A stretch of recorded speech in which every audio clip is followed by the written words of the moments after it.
Hey guys, welcome. I'm trying to adjust my camera here.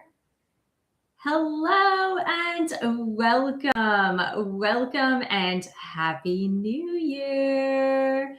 I want to say I can't even speak. It's a new year and I can't talk. Happy New Year, guys. I'm really excited to be here back on YouTube live on this live stream, Chat with the Author Q&A.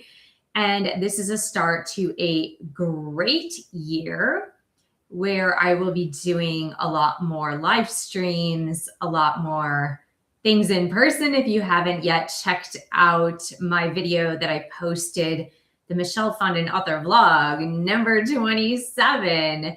Go ahead and check that out after this. I want to welcome you here. If you are here, please do put something in the chat. Say Happy New Year, where you're watching this from. Now, this is a fun one because you get to ask me any question related to any topic that I talk about on this channel.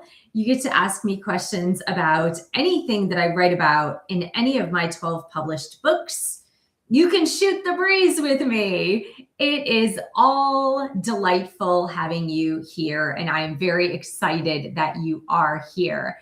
So if you are joining me either now or on replay, I want to welcome you here at the beginning of 2026. I am super excited for this new focus, and I know I've done live streams before.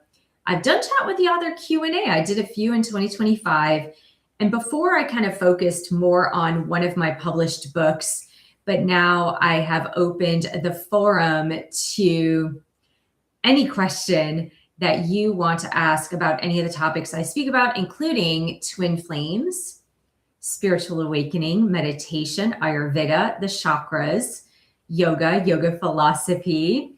You can ask me about mind, body, spirit, health. You can ask me about writing, being an author, whatever you would like to ask me, please, by all means, you can ask me. Hold on, I have to close the chat.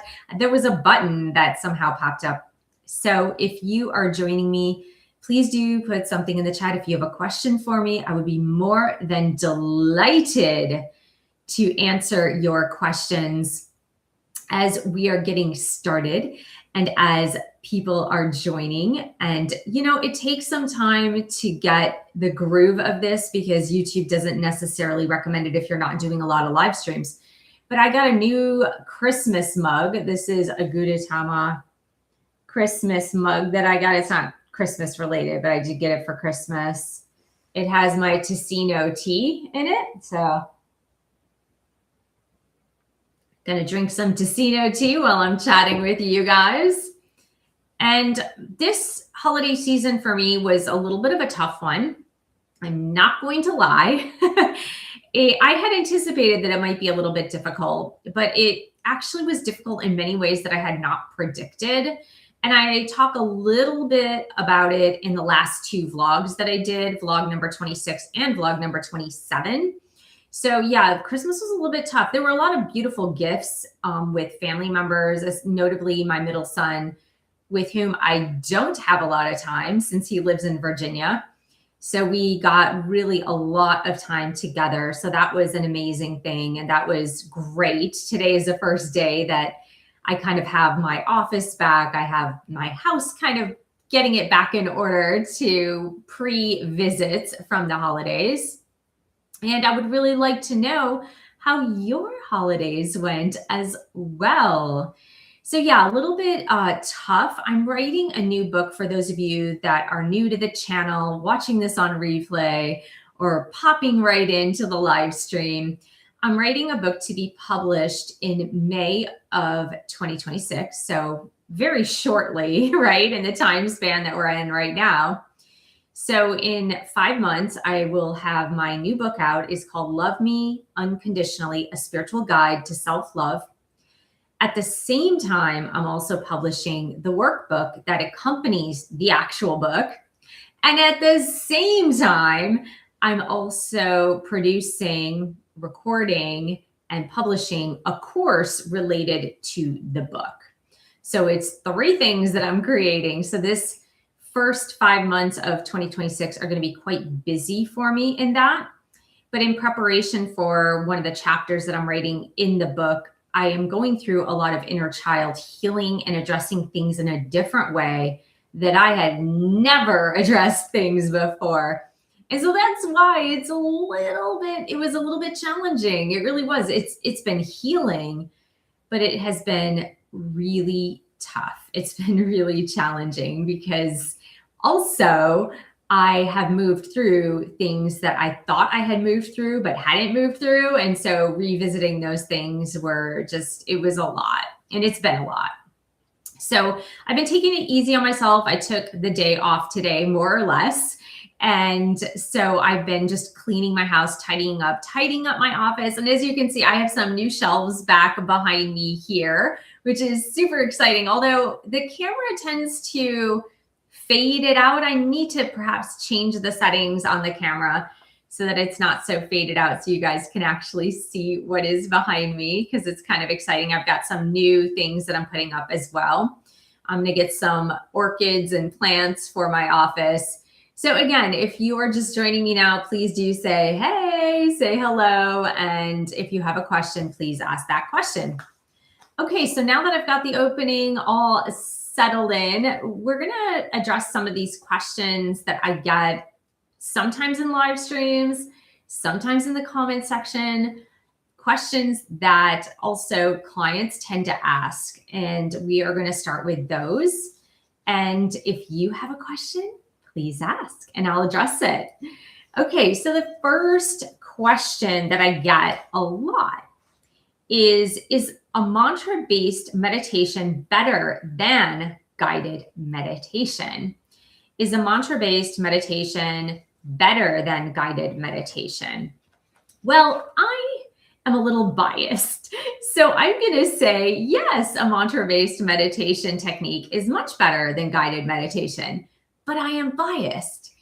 And also, I like doing guided meditations, and I also have guided meditations on my website that you can download. So I have a twin flame affirmations meditation you can download for free. And I also have my chakra healing guided meditation that you can download for free. So I do see the value in guided meditations, but I like to say that guided meditations are like a plus, an accessory, right? It's not the heart of the matter. It's like an accessory. It's like wearing a piece of jewelry. So yes, guided meditations are good, and they are good for beginners. If you are brand new in starting your meditation practice, then by all means, I would say any meditation is better than no meditation for certain. So if you've never meditated in your life, then you can always start with a guided meditation. But a mantra-based meditation is going to help you have a more regular practice. And the advantage of doing a mantra-based meditation is you could do it anytime, anywhere, any place. You don't need to have anything but yourself and your personalized mantra, and you can practice it anywhere. So that's the advantage. And in fact, I was talking to my son, Matthew, the middle one, who was here for 3 weeks, just left this morning.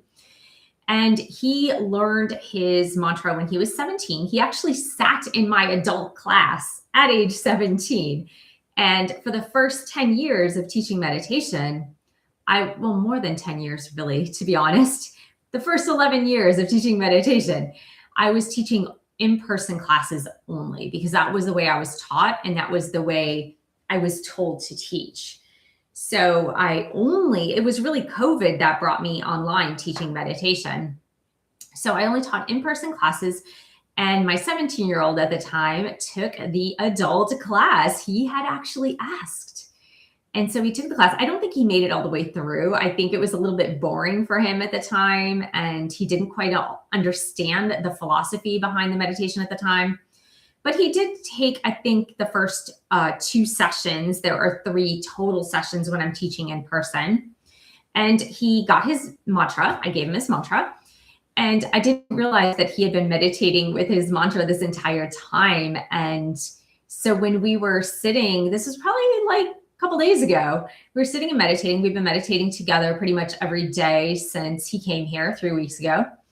And the other day, I was saying, yeah, so like, how is it going? How is your meditation? And he said, like, yeah, I only want to do my mantra because I find guided meditations are very distracting. So I said, oh, you've been indoctrinated. Welcome to the club. And I was really proud of that moment because that is my hope for all of my students, that they really prefer the mantra-based meditation to the guided meditations. And like I said, guided meditations are great, but I always say they're an extra in addition to your mantra-based meditation practice. And hey, if you're watching this now or watching it on replay and you're interested in taking my course, I'm offering $75 off the course with the promo code MINDFUL2026 until the end of January. So you can use that and get some money off of the course. Okay, that was the answer to the first question. Let's keep going here. The second question is still pertaining to meditation. It's in the meditation category, and it's how long should I meditate each day if I am just starting? Now, when you learn a mantra-based meditation technique with me, there's a different answer. So you would get that answer in that course. However, I would say for a beginner who's just learning and might be learning with a universal mantra, who might be learning just by breath observation, who might be doing a Vipassana meditation where you're just doing like body awareness meditation, I would say start with 5 minutes if you can, and then work your way up. The ideal time to meditate per session is typically between 20 and 30 minutes per session. But don't get overwhelmed. It's much better to start small. You could even start with 1 or 2 minutes. You can start small and then you can build up to those 5 minutes and then build up to those 10 minutes and getting eventually to 20 minutes. But please don't overwhelm yourself if you are just getting started. If it's a New Year's goal of yours, a New Year's resolution of yours to start with meditation this year, and you don't have the time and or resources to take a course, I would say definitely just start small and then build up by a minute a day, or maybe even a minute a week. The idea behind meditation really is consistency. You really want to be very consistent with your practice, and that is the key. That's the key to being successful, is consistency. All right, I'm taking a sip of tea here. And we are just going to move through these questions. So the next question is about spirituality, spiritual growth, and a spiritual awakening. And the question that has come to me is spiritual growth supposed to feel peaceful or uncomfortable?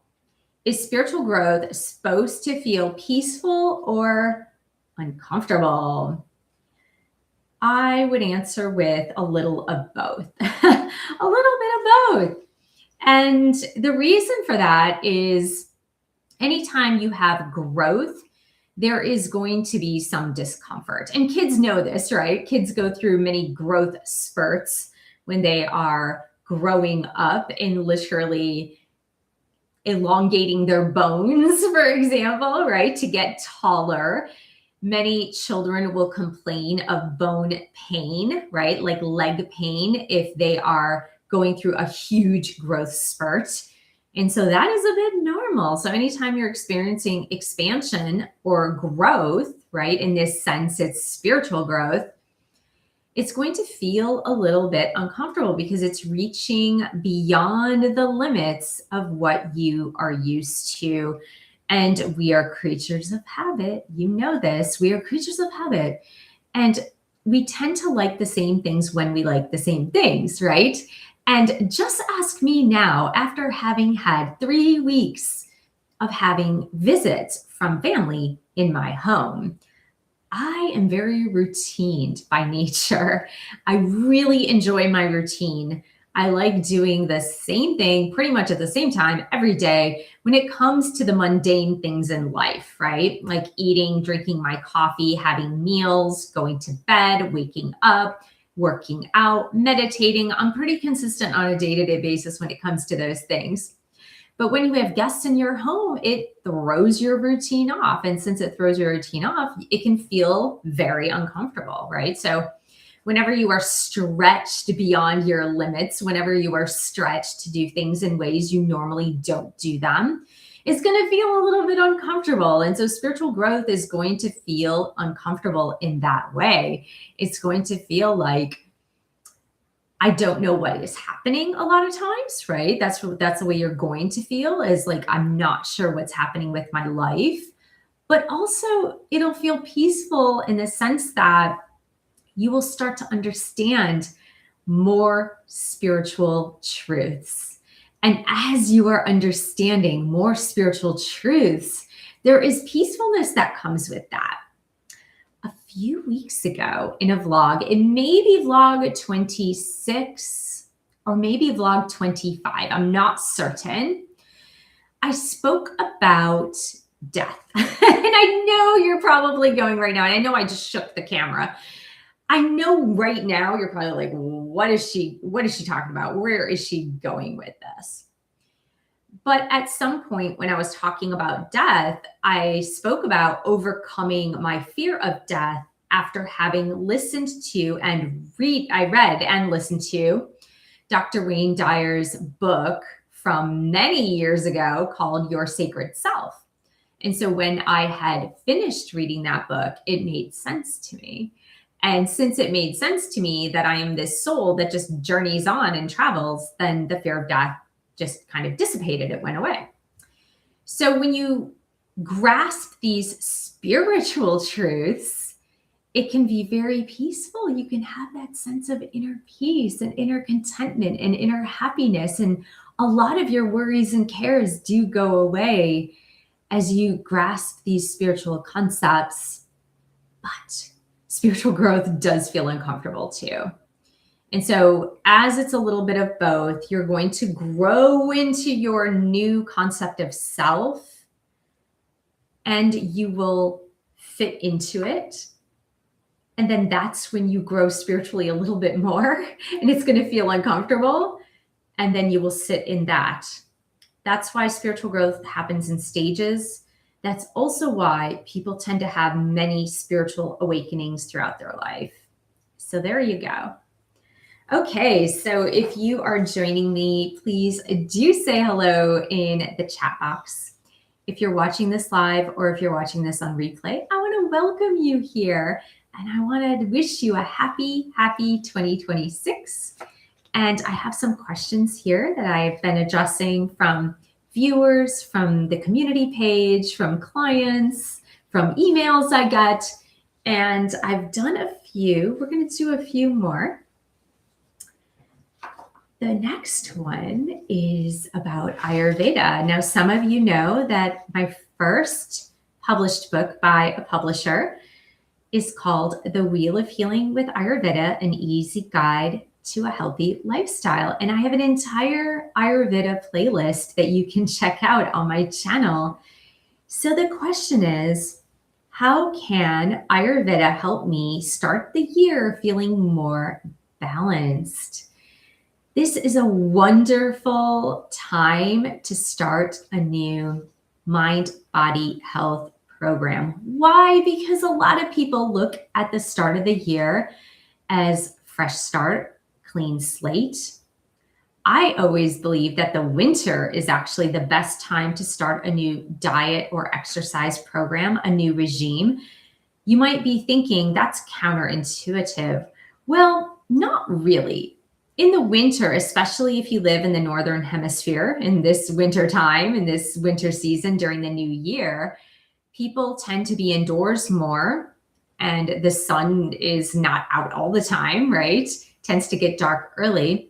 And that's an optimal time for meal planning, for example, right? It's a great time to meal plan and meal prep because you're spending more time indoors. When it's summertime and the days are long and you want to be outside a lot more, people tend to grab and go, or they're, eating out more often.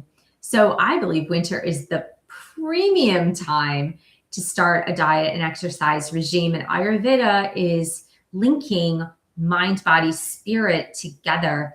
So if you want to start learning more about natural health and healing through Ayurveda, I would say definitely check out my books. I have the book, the workbook. I also have an audio program. The next thing is to pinpoint your dosha, which is your bodily makeup according to Ayurveda. Now, most people, whether they are Vata, Pitta, or Kapha, if they want to lose some weight, most will be doing a Kapha pacifying diet. This is something that I do outline in my book, The Wheel of Healing, and I have examples of a meal plan in the Wheel of Healing with Ayurveda companion workbook. So if you're interested in getting Ayurveda to help you with your health and well-being, start by learning the 3 primary doshas, Vata, Pitta, and Kapha, taking the mind-body type test in my book, and you can determine which is your dominant dosha, your dominant mind-body type. And there are exercises you can do with nutrition, food choices, actual exercise, physical activity, your daily routine, your seasonal routine, herbs, things like that, to help you get focused on bettering your health. It's really interesting because I was listening to an old video with Dr. Wayne Dyer, and there is an author that's a Hay House author. Her name is Anita Moorjani. She wrote a book called Dying to Be Me, and she had a near-death experience. Actually, I think she was declared dead, and she came back and she speaks about it. But when she had stage 4 cancer, she had actually gone to India. Her family was of Indian origin. I believe she was living in England at the time, or in the UK. And she went to an Ayurvedic health center. And she said when she was there for like a month or 2 months that her cancer completely went away. Like it was fine because she was doing all the Ayurvedic mind, body, spirit practices every single day. It's only when she went back to England and she faced all the fear and wasn't necessarily practicing in the same way that the cancer returned. So I found that super fascinating that intuitively she knew what to do when she decided to do things more naturally. She had gone to India and she was studying and practicing Ayurveda. I thought, wow, that is amazing. If only, she even said in the lecture, if only I had stayed there, right? But then she wouldn't have had the death experience and came back to life and told people about it and wrote her book and everything. But yeah, Ayurveda is a great way. It's something that I used personally as I was coming out of my experience with thyroid cancer when I was 28. And it really, really helped me to regain my health, my strength, and my balance. It's something I practice to this day. Okay, if you are here, I want to welcome you here. Please put something in the chat and say hello. Tell me where you're viewing this from. And we are going to continue with some of these questions that I have, and for a few more minutes, actually. If we get more people joining and asking questions, I'll go a little bit longer. If not, then I will go ahead and sign off at 6:30, which would be a 30-minute live stream. I hope to continue this to an hour as we get more viewers, as we get more interest, and I will continue to answer your questions. This one is on addiction, recovery, and dealing with a loved one who might be an alcoholic. And this is a question that comes to me quite often. I have done an entire playlist on alcoholism, addiction, and recovery on YouTube. So I probably have about 42 videos, give or take a few, on the main alcoholic loved one playlist. I also have the 12 steps as well in video playlist form. This one comes to me quite often, and it's, how do I know if my loved one's drinking is actually a problem or if I'm just overreacting? I'm going to say that again because alcoholism, alcohol addiction, drinking too much really does affect a lot of people. And 1 out of every 10 persons is an alcoholic, even if they don't know it, and or deals with some sort of ingestive addiction. So how do I know if my loved one's drinking is actually a problem or if I'm just overreacting? So this is a hard one, to be honest, but I say at the beginning of my book, if you think your loved one is an alcoholic, they probably are.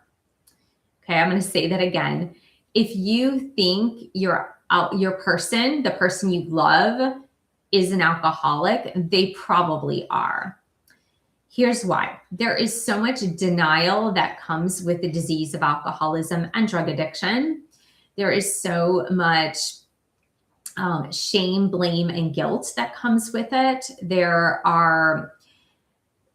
The denial really makes you turn a blind eye to the signs and signals of an alcohol addiction and to make excuses for your loved one's behavior. And there's a lot of deflection that goes on as well. And there's a lot of guilt because if you also drink but you don't drink alcoholically, the person you believe might be an alcoholic tends to point that out as well. Well, you can't say anything to me because you drink, right? So by the time you're asking yourself that question when it comes to someone you love, a friend, a family member, the answer is likely to be yes, because it's something you've probably been pushing away for quite some time. But in case you are wondering, I do have a video on the signs of alcoholism. I have a video on 13 signs of a high-functioning alcoholic, so you can check those out on my channel. But there are some signs and there are stages to the disease of alcoholism too. So the beginning stages of alcoholism are not going to look like the end stages of alcoholism, okay? Alcoholism is a disease. It is a continuous disease. It is going to continue unless it's arrested. It is progressive, meaning it will get worse if it's not arrested. It is chronic, like a chronic lifestyle disease. And it is fatal. So you just need to know that it's not something that's going to go away because you wish it away, or it's going to go away because your loved one wishes it away. There's been a lot of debate over the past several hundred years in the United States alone, right? But it has been in the medical books as a disease for about 200 years or more, I think around that. So you can tell if your loved one has crossed over into heavy drinking, into drinking alcoholically, if once they have started that they cannot stop, right? So once they've started drinking, they have a really difficult time stopping. The other one is that they make promises to stop, like they promise themselves that they will stop and then they fail. Because someone who doesn't drink alcoholically does not have to make promises to themselves that they will stop. Okay, so those are just a couple, but do check out my playlist on alcoholism and recovery and check out the 12 steps as well. And that will really help you to understand. Of course, if you're thinking, okay, there might be someone in my life who has a problem with drinking or drugging, do check out my book, Help, I Think My Loved One's an Alcoholic. Okay, so what we're going to close out with is such an interesting one. Hold on, let me see. What we're going to close out with is a question about writing. And I'm going to take a sip of tea here first. Okay, so I've been a published author since 2014. I had attempted to get into becoming a published writer, meaning I had written books. I had written about 4 fiction books prior to The Wheel of Healing with Ayurveda. And since the year 2004, 2005, I had searched for book agents, literary agents to publish to sell, if you will, my fiction books. And so the question that I got is, what do you wish you had known before publishing your first book?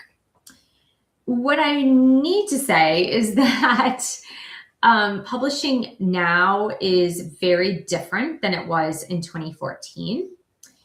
And it is very different now than it was in 2005. So in 2005, when I was writing letters every single week for about a year to literary agents to sell my book, my first, it is called a coming of age book. It's called Forbidden Fruit. I love the book. I need a new cover for the book. So I will be getting a new cover for that book. I need to hire a cover artist to get a new cover for that book. But I had written to literary agents for about a year. And at the time in 2005, that was pretty much the only way you could get into the publishing world. It was very tight. Self-publishing wasn't so much a thing in 2005. I believe there were ways you could self-publish, but it was very, very, very costly. And so I had tried for a year, and to no avail. I had a couple of literary agents who were interested, but they did not pick up the book to sell. I wish I had known that self-publishing is usually the right way to go. It's great to be a published author with a traditional publishing house. And when I say traditional publishing house, I'm talking about going the route of actually being published by a publisher. So my publisher for my first two books is New World Library. And it was a great, great, great story that I've told in other videos on how I found New World Library. But that said,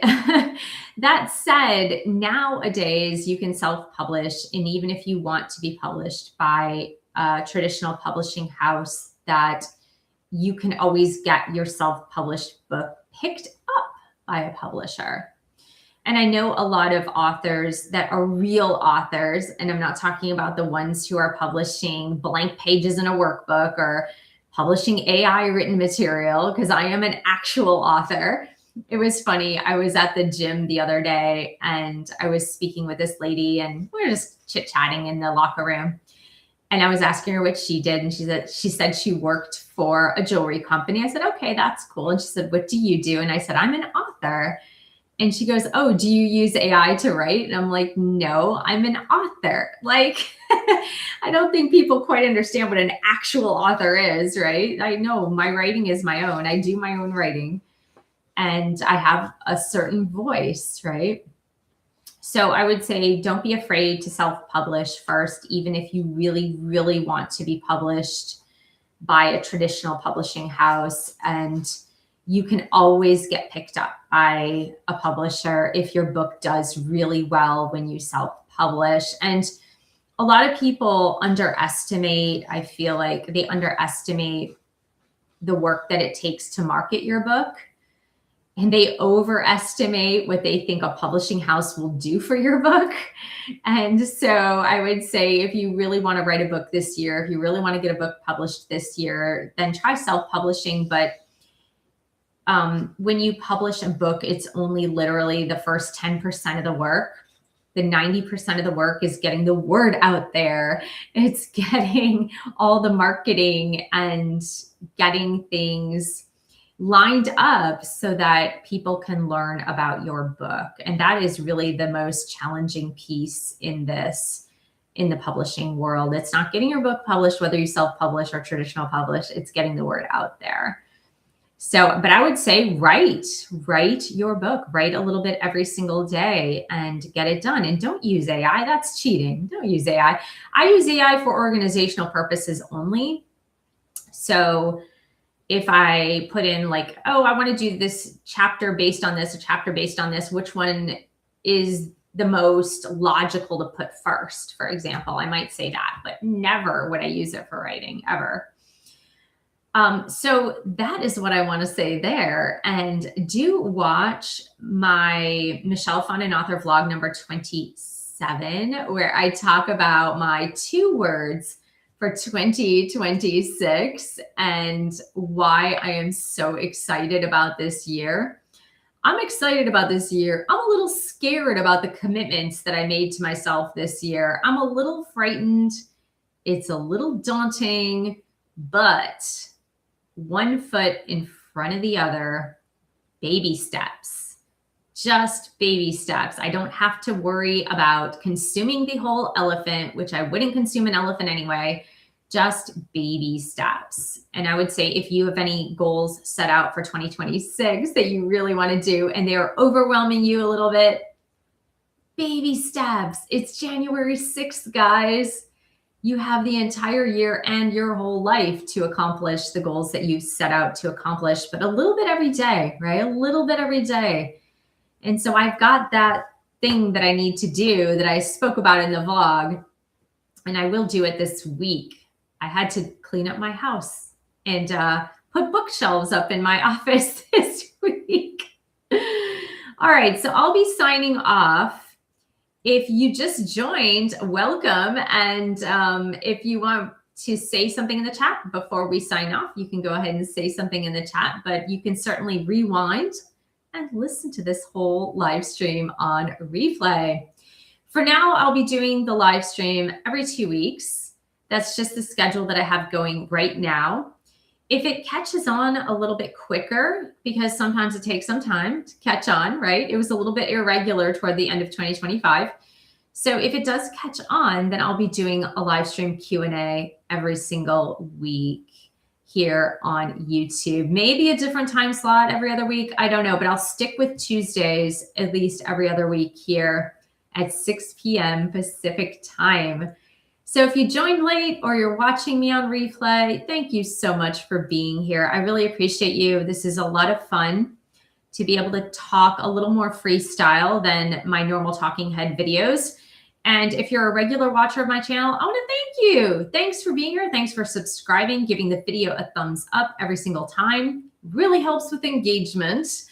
And also asking questions, putting comments in the comment section below. Engagement is fun for me. Otherwise, it's just a one-sided conversation, right? We want that dialogue. We want that community and dialogue, which is the way I like to do it. This is about you. It's not about me. I could sit in the corner and read books to myself all day, but I like engaging with you guys. So thank you so much for being here. Thank you for reading my published books, taking my courses, and having that conversation. And I will see you guys in 2 weeks for the live, and you'll probably see me on the recorded videos here on the channel. Thanks so much. I'll see you next time.